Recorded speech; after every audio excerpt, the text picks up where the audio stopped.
ನಮಸ್ಕಾರ ಸ್ನೇಹಿತರೆ, ನನ್ನ ಚಾನೆಲ್ಗೆ ಸ್ವಾಗತ.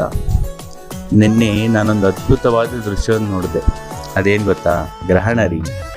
ಆಕಾಶದ ಕಡೆ ನೋಡಿದಾಗ ಚಂದ್ರನ ಮೇಲೆ ನಿಧಾನವಾಗಿ ಒಂದು ನೆರಳು ಬೀಳ್ತಿತ್ತು. ಆ ಕ್ಷಣ ತುಂಬ ವಿಶೇಷವಾಗಿತ್ತು. ಗ್ರಹಣ ಹೇಗಾಗುತ್ತೆ ಗೊತ್ತಾ? ಭೂಮಿ, ಚಂದ್ರ ಮತ್ತು ಸೂರ್ಯ ಒಂದೇ ಸರಳ ರೇಖೆ ಅಂದರೆ ಸ್ಟ್ರೈಟ್ ಲೈನ್ ಈ ಥರ ಬಂದಾಗ ಗ್ರಹಣ ಉಂಟಾಗತ್ತೆ. ಆ ಕ್ಷಣ ತುಂಬ ಶಾಂತವಾಗಿತ್ತು. ಹಕ್ಕಿಗಳು ಸಹ ನಿಶಬ್ದವಾಗಿದ್ದವು. ಆಕಾಶದ ಬಣ್ಣ ಕೂಡ ಸ್ವಲ್ಪ ಬದಲಾಗಿತ್ತು. ನಿಜವಾಗಿಯೂ ಅದು ಮರೆಯಲಾಗದ ಅನುಭವ.